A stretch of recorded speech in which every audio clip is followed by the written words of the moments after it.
전라북도 임실군 가난한 머슴의 아들로 태어난 류태영 박사. 쓰레기통에 버려진 음식을 주워 먹을 정도로 가난한 삶에 낮에는 미군 부대에서 구두 닦기를 해야 했고 밤에는 학업을 이어갔습니다. 아무리 성실히 일해도 먹고 살기 힘든 건 농촌이 낙후되고 나라가 가난한 것이 근본적인 문제라 생각하여 세계적인 복지국가인 덴마크 유학을 결심합니다. 덴마크 국왕에게 자신의 뜻을 편지로 쓰고 얼마 후 답장이 왔습니다. 당신이 원하는 기간에 원하는 장소에서 원하는 분야를 공부할 수 있도록 해주겠다라고 말입니다. 대한민국 사람으로는 처음으로 덴마크 유학길에 올랐고 이후 이스라엘에서도 농촌 개발에 대한 공부를 하였습니다.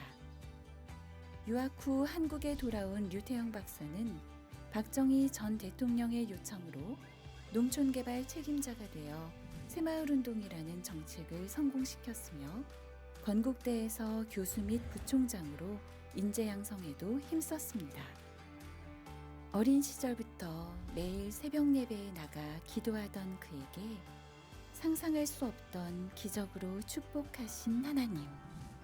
가난이라는 운명적 삶을 영광스런 삶으로 바꾼 것은 오로지 기도라고 말하는 류태영 박사를 소개합니다.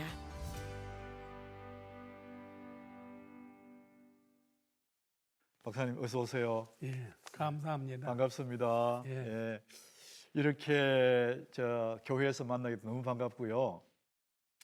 박사님 오늘 뭐 다 아시겠지만 제가 잠시 소개를 했는데 박사님 어린 시절 한번 소개 한번 해주시죠. 예, 제가 살아온 생애를 보면은 하나님께서 얼마나 크게 역사하셨는가 하는 하나의 증인이 되겠습니다. 네. 제가 태어난 곳은 전라북도 임실이라고 하는데 네, 임실. 거기서 어렸을 때 자랐습니다. 네. 거기에서도 가장 가난한 집의 아들이었어요. 네. 그게 무슨 말이냐 하면은 제가 태어날 때 저희 어머니가 저를 낳을 때 아기를 낳을 데가 없어서 친정에 가서 낳았어요. 그때 그랬었죠. 그러니까 친정이 임실에서도 관촌이라고 하는 데인데 네. 거기서 나가지고 4살 때 이제 그거를 떠났지요. 그래서 청웅이라고 하는 데서 자랐는데 어째서 제일 가난하냐? 아버지 어머니가 결혼할 때 집도 없고 재산도 없고 네. 뭐 고정적인 수입이라는 것이 아버지가 나머지 머슴살이를 했는데 1년 세경이라고 그래요. 연봉. 그렇죠. 세경. 세경이 네. 쌀 4가마니요. 그게 다죠. 그러니까 한 달에 쌀 3말이 월급이요 말하자면. 네, 네. 그래서 저희 형제가 이제 8남매예요. 아기를 나오는 대로 낳고 팔남매. 8남매 예. 중에 제가 5번째예요. 그렇습니까? 예. 그래서 그 어렸을 때 기억이 난 것은 밥을 못 먹는데 요즘에는 대한민국에 아무리 가난해도 밥은 그런 먹죠. 사람이 없는데 네. 나흘 동안 또는 닷새 동안 밥 한 숟가락도 입에 들어간 일이 없어요. 아유. 그러면 산에 가서 도토리 떠먹고 냇가에서 물고기 잡아먹고 저는 8살, 9살 이렇게 7살 때도 냇가에 가서 뱀만 보기만 하면 잡아요. 네. 그래서 배가 구워 고프니- 먹고 배가 고프니까. 개구리 잡아서 네. 구워 먹고 그렇게 살았어요. 그러니까 내 위에 형님이 2분, 누님이 2분 있는데 한 사람도 초등학교 입학을 못했어요.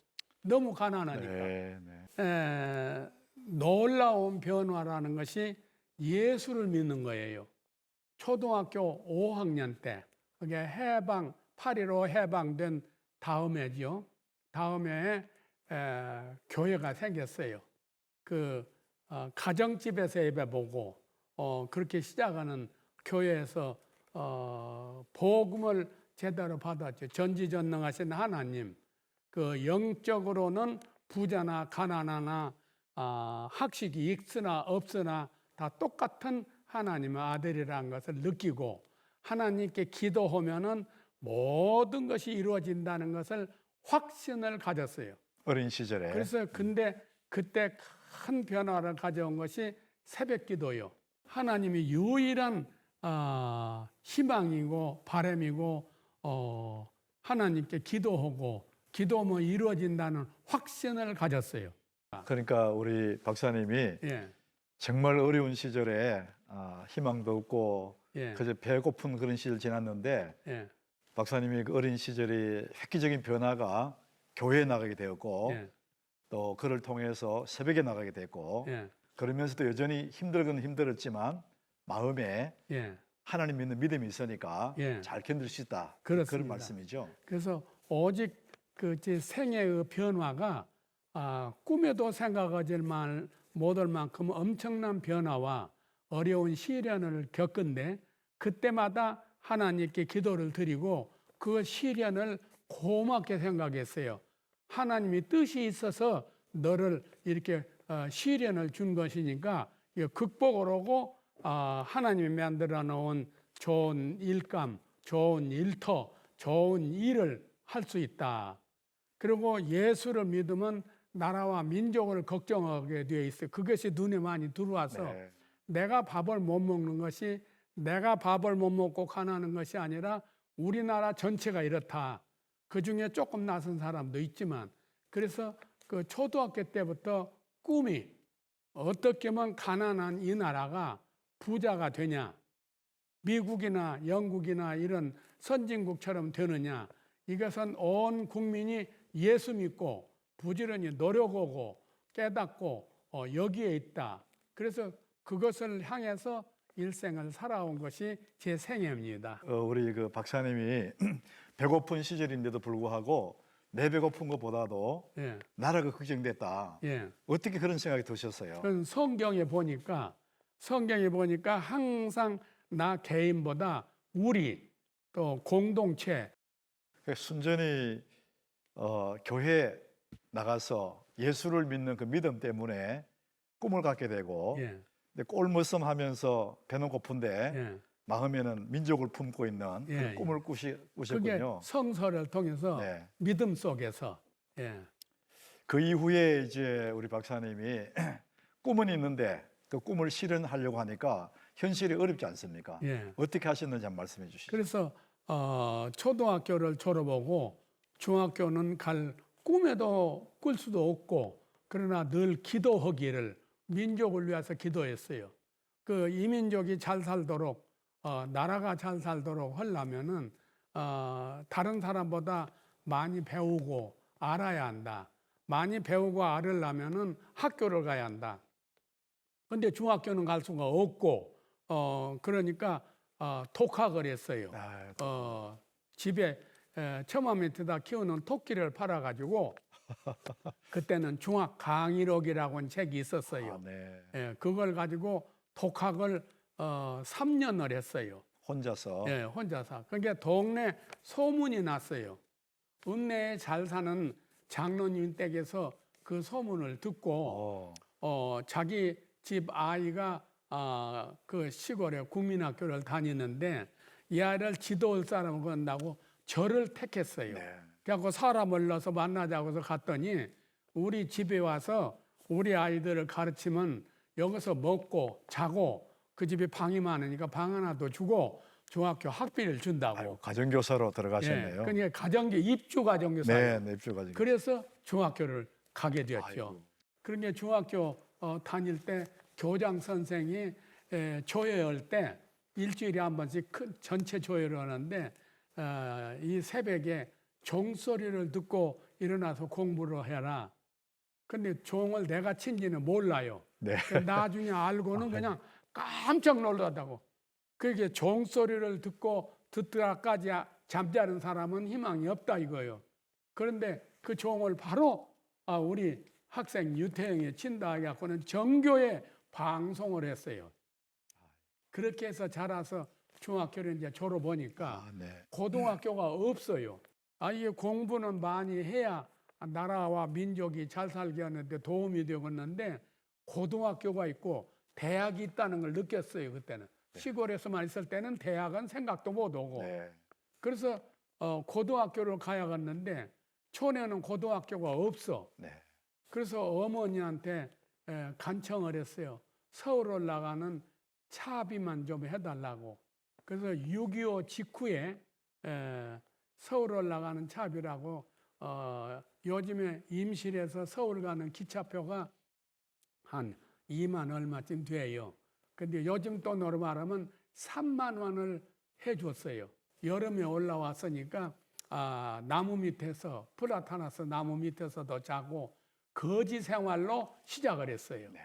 그게 근데 밥은 먹어야 했고 그래서 길가에 다니면서 쓰레기를 줍고 깡통 주스고 빈 병 주워다 갖다가 갖다 팔면은 길가에 앉아서 우동 한 그릇을 파는데 우동 3그릇 먹을 돈을 벌기가 힘들어요. 그러다가 나중에 이제 신문 배달을 하고 역사가 깊죠. 신문 배달하고 야간 학교를 들어가게 되고 야간 학교도 입학금도 없고 교과서 살 돈도 없는데 하나님께 기도를 드리고 나 오늘 교장선생 만나서 얘기할 텐데 하나님께서 도와주세요. 그래놓고는 학교를 찾아가서 교장실에 가려고 하니까 그때는 서무과라고 네. 그걸 지내야 돼요. 서무과장이 뭐더러 왔냐고 교장선생님 뵈러 왔다고 뭐 달라고 하냐 학교 들어가려고 한다고 했더니 근데 기부금을 많이 내면 입학시험 끝났어도 입학을 시켜준다 이거예요. 이게 기부금이 없다고. 그러니까 이제 그 과장이 그래도 내가 안 가고 교장선생 만난다고 하니까 막 욕을 하더라고. 이 새끼 여기 와서 무슨 땡깡을 놓냐고. 그러고 막 다투고 있는데 교장선생이 들어와. 그래서 막 따라가지.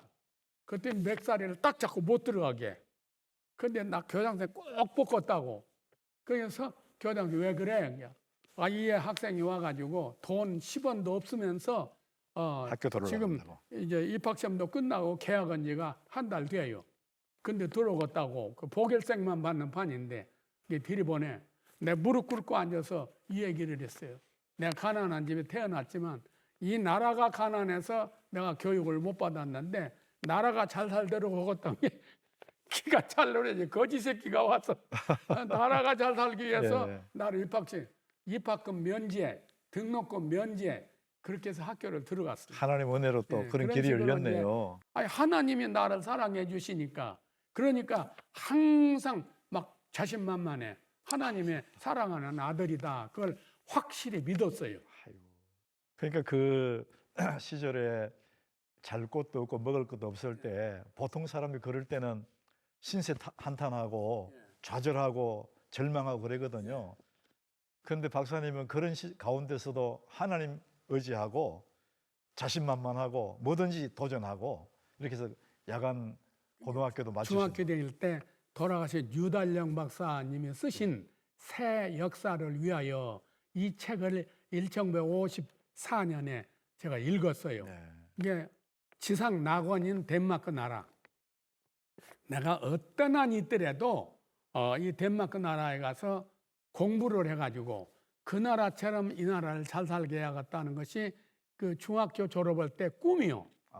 하나님이 내 편이고 내 기도를 하나님이 들어주시고 하나님께 기도를 하면 하나님이 항상 인도해 주신다는 믿음의 확신을 가지고 있기 때문에 그래서 그 어려운 가운데도 어떻게 고등학교 졸업하고 취직을 하냐 이 생각을 안 하고 덴마크에 내 유학을 간다.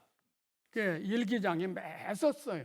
그 꿈을 가진 것이 중학교 3학년 때인데 고등학교 야간 고등학교를 1, 2, 3학년 졸업하려고 그러고 나서 야간 대학에 또 들어갔죠. 그래야 낮에 일을 하니까 나 돈을 벌어야 먹고 사니까. 그래서 야간 대학을 다니면서도 대학을 졸업하고 반드시 덴마크에 유학을 간다. 이런 꿈을 가지고 확신을 가졌어요. 그러니까 누가 물어봐도 너무 자신만만해. 부잣집 아들처럼. 예. 그래서 결론은 이제 덴마크에 유학을 갔지요. 이제 가는 그 과정 속에 예. 저도 이제 우리 유 박사님 강의를 이제 유튜브를 통해 좀 들었거든요. 이제 덴마크에 가려면 그 당시에 예. 뭐 참 어렵잖아요. 갈 수 있는 길도 없고. 근데 이제 본인이 꿈도 있고 확신도 있고 하나님 보내주신다 이 믿음이 있으니까 그때 기도하시면서 덴마크 가는 과정 편지도 쓰고 하셨다면서요. 그래서 장문의 편지를 쓰고 이것을 보내야겠는데 덴마크에 누구 한 사람도 아는 사람이 없어. 그래 또 하나님께 기도드리죠. 네가 아무도 모르는 바에는 그 나라에서 제일 높은 사람한테 보낸 게 좋겠다. 근데 제일 높은 사람이 누군 줄 알아야지. 대백과 사전을 떠들러 보니까 이펀 군주국으로 임금님이 있더라고. 후레드릭 9세 임금님이 국왕이다 써 있더라고. 주소도 없고. 그래서 편지 서두에다 후레드릭 9세 임금님 귀하 쓰고 봉투를 만들어 넣었는데 주소를 알 수가 있어야지. 그렇죠. 주소를 알 수가 없는데 가만히 생각하니까 아무리 멍청한 시골 우편 배달부라도 임금님이 어디 사는지 모르는 사람 어디가 있겠냐. 임금님은 그 나라 수도에 살겠지. 그래서 프레드릭 9세 임금님 귀하 코펜하겐 덴마크 이렇게 하고 편지 붙였어요. 근데 그것이 임금님이 있고 감동을 받아가지고 저를 국빈대우로 초청했어요. 왕복, 비행기표, 생활비, 용돈, 옷 사 입는 거, 뭐 껌 사 먹는 용돈까지 다 준다고. 그래서 덴마크에 유학을 갔죠. 내가 뭔 생각을 하냐면 덴마크 임금님이 나를 초청하는데 우리나라 임금님은 그러면 모른 척 할 거냐? 청와대에다가 편지를 냈어요. 아이고. 그러니까 청와대에서 그때 유경수 여사가 나를 불렀어요. 비서실장을 통해서 만나서 이렇게 하더니 양복 한 벌, 옷감 오고 옷 짓는 돈 오고 금일봉에다가 그것을 주면서 어쨌든 가서 공부하고 열심히 해서 나라 위해서 크게 기여해라. 그래서 유경수 여사가 옷을 맞춰줘서 또 용돈을 줘서 그때 150달러 바꾸게 된 것을 그것을 옷 바꾸고 한 남은 돈으로 해서 한 100달러인가 바꿔갖고 그래갖고 유학을 떠났죠. 아이고 예. 예. 진짜 뭐 이게 무슨 소설 같은 얘기인데요. 근데 덴마크 가서 공부할 때도 그러고 모든 게 하나님이요. 하나님께 기도하면은 불가능이 다 터져. 덴마크도 가난하고 못 살던 나라가 예수 믿는 지도자 그룬디비가 중심이 되어가지고 신앙으로 국민들을 설득하고 국민운동을 해서 잘 살게 되었거든요. 덴마크가요? 네. 그러고 이제 한국에 와서 그 신학교에서 가르치고 이러고 있는데 건국대학교 설립자가 저를 건국대학교 고학하고 등록금을 못 날 때마다 그 교수님이 자기 월급에서 담보로 세우고 하던 이대희 박사라고 일정 때 미국 예일 대학에서 박사를 한 분이요. 네. 우리나라 초대 노동부 장관을 지내고 그분이 저를 데리고 설립자, 건대 설립자한테 이제 소개를 해요. 소개를 하니까 설립자가 5분 동안 인사하다는 것을 5분 동안 바쁘니까 5분 동안만 인사한다. 스케줄을 전부 취소하고 2시간을 이해를 하고 내일부터 이 건국대학교 와서 일하라. 그래가지고는 그 다음날 못 되고 며칠 후에 건국대학교에 가서 학장 대우를 받아가면서 건국대학교에서 일을 했지요. 그러다가 이제 보니까 나중에 이제 청와대에서 저를 불러다가 우리나라 새마을 운동을 하게 박정희 대통령이 제 얘기를 듣고 그냥 당장 내일부터 와라 이거요. 그래가지고 거기서 청와대 초대 새마을 아까 이거는 담당관이라고 했는데 그때는 담당관이 아니에요. 담당 새마을 담당 돼가지고 새마을 운동을 일으키는데 기여를 했지요. 그래서 기여를 하면서 이제 세상에 눈을 많이 봐요. 세계 각국에서 온 지도자들도 한국 새마을 운동을 배우려면 나를 만나러 와요. 그렇게 만나고 하는 게 공부를 더 해야겠구나. 그리고 다 어디든지 가면은 내가 박사도 아니야. 근데 박사라고 불러. 그 이유는 대통령이 장관들을 모아놓고 회의를 할 때 나를 부르고는 내가 저 뒤에 앉았는데 유 박사 그랬다고. 네. 그런 게 부른다고. 그래서 가니까 그 다음부터는 청와대에서 대통령 목소리를 흉내를 내서 나를 부르면 유 박사 그래요. 근데 난 박사가 아니거든. 아하. 근데 청와대에서 한 1년 하니까 뭐 부산이나 대구나 대통령을 대신해서 제가 가서 얘기를 많이 하는데 그때마다 유 박사라고 그래요. 아하, 내가 언젠가 청와대를 그만두면 저 가짜 박사, 형편없는 놈이다. 그래서 얼른 그만둬야겠다고 해서 미리 대통령께 서신을 올렸어. 내가 가서 공부를 좀 더 하고 오겠다고. 그래서 청와대에서 1년 반 근무하다가 이스라엘로 정식 유학을 갔어요. 이제. 결국 이제 임실에 예. 그 머슴 아들로 또 꼴머슴으로 살았을 때에 예. 교회 종치면서 예. 하나님 주신 그 꿈들이 예. 정말 이루어졌네요, 이제. 예. 다 그렇습니다. 이루어졌네요.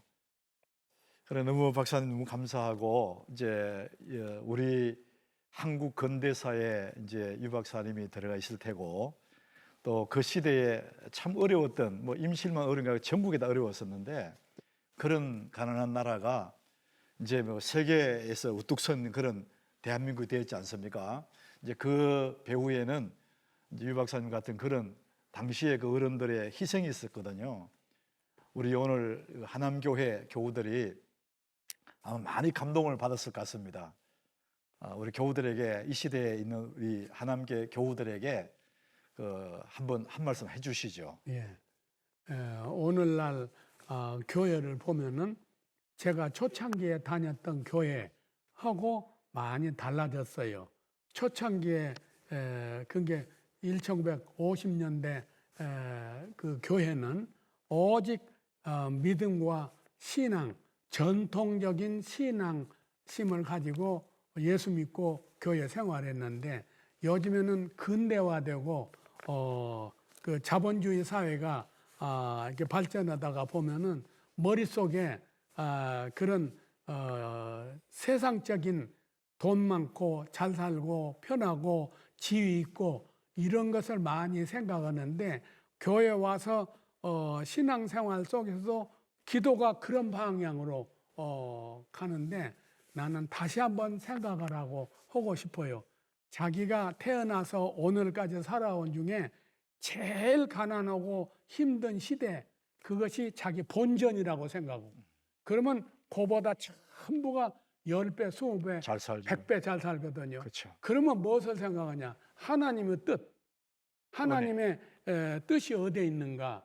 하나님의 가르침, 사랑을 전파하고 전도하고 많은 사람으로 하여금 하나님께 경배드리는 사람이 되고 하나님이 원하는 세상이 되도록 하는 교우들이 되었으면 하는 마음이에요. 네.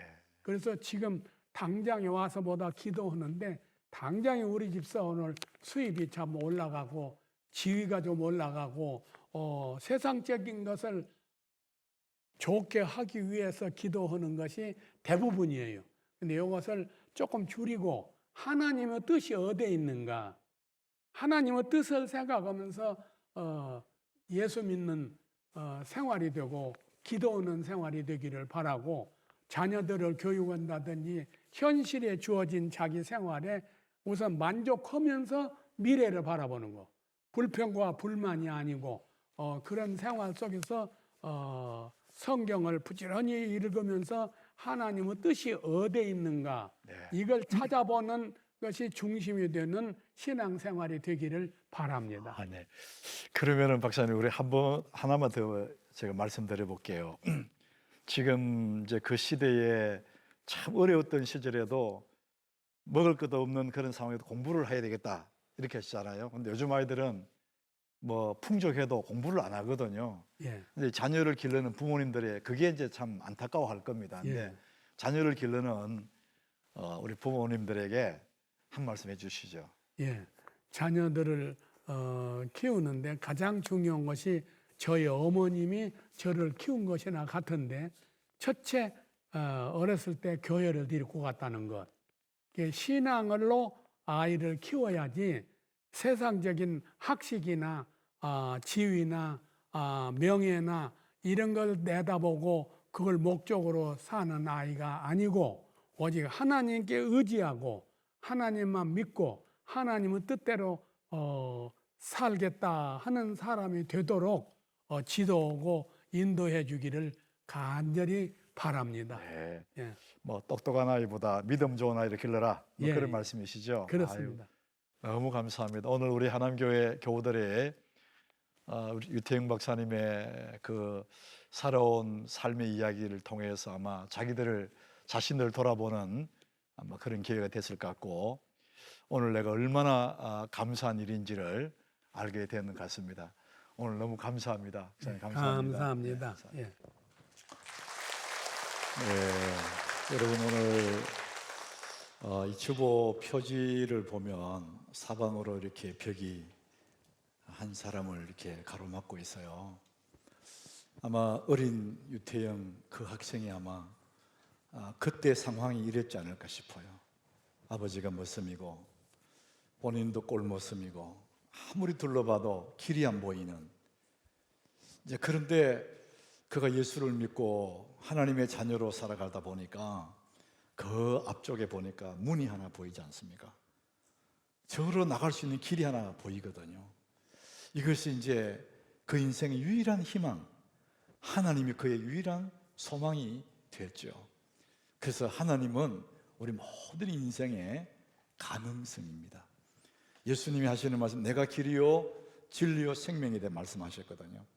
천국으로 가는 길이 예수님이기도 하지만 우리 인생길에 사방 좌우가 다 막혀 있을 때도 하나님 믿는 사람에게는 그 예수가 우리에게 유일한 길이 되고 희망이 되고 내 삶의 가능성이 되는 것입니다. 여러분 오늘 한 사람의 인생 여정을 여러분 바라보면서 여러분 어떤 생각이 드셨어요? 우리 경우는 다르지만 다 어쩌면은 나 또한 사방으로 우겨삼을 당한 그 속에 우두커니 있는 내 모습 아닐까? 내 생의 마지막 한 달 계속해서 우리는 이 주보에 있는 이 그림이 계속 중간에 떠 있었거든요. 나를 뛰어넘는 30일, 나를 넘어서는 30일. 내 주변의 환경이나 내 태어난 상황이나 지금의 여건 이런 거 보면 너무나 암담하지만은 나와 함께 하시는 하나님 때문에 내 인생에 가능성이 있다. 이 얘기를 계속 우리 함께 나누고 있는 것입니다. 오늘 이 요셉이라는 사람이 그랬죠. 팔려가고 어디를 봐도 희망 없는 사람이에요. 누가 봐도 요셉의 앞길은 참 절망적인 인생이에요. 사방천지에 길이 없는 거죠. 그런데 오늘 본문 2절에 보면 하나님이 요셉을 이렇게 말을 해요. 여호와께서 요셉과 함께 하심으로 그가 형통한 자가 되어 그의 주인 애굽 사람의 집에 있으니, 그가 있는 그 애굽 사람의 집에 노예로 있고 종으로 있고 머슴으로 살고 있거든요. 우리 세상의 눈으로 보면 희망 없는 사람이에요. 그런데 성경은 그가 형통한 자가 되어 이렇게 말씀합니다. 이유는 한 가지예요. 여호와께서 요셉과 함께 하심으로. 하나님이 함께 하시면은 그의 처지와 상관없고 그의 상황과 상관없이 하나님이 함께 하시면 형통한 사람이 되는 것입니다. 요셉은 그래서 자기의 신분은 종이고 사방의 벽이고 길이 안 보이지만 하나님이 그의 인생의 가능성입니다. 조금씩 올라가면 빛 가운데 나가게 되는 것이죠. 3절에도 보니까 그런 말을 합니다.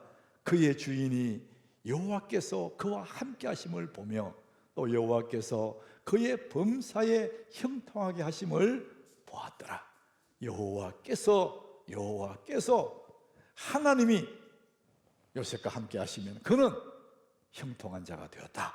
하나님이 그 인생의 가능성이라는 것이죠. 요셉의 앞길에 빛나는 내일을 준비해 놓았지 않습니까? 눈부신 미래를 주님이 준비해 놓고 기다리고 계시거든요.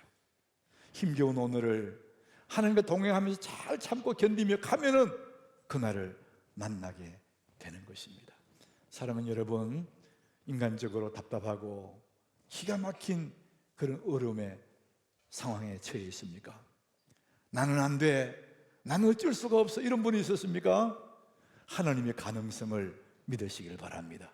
여호와께서 여러분과 함께 하시면 우리 처지와 아무 상관없고 주님 나와 함께 하시면 나는 가능성 있는 사람이고 나보다 훨씬 더 빛나는 눈부신 그날을 만나게 될 것입니다. 하나님은 우리 인생의 가능성이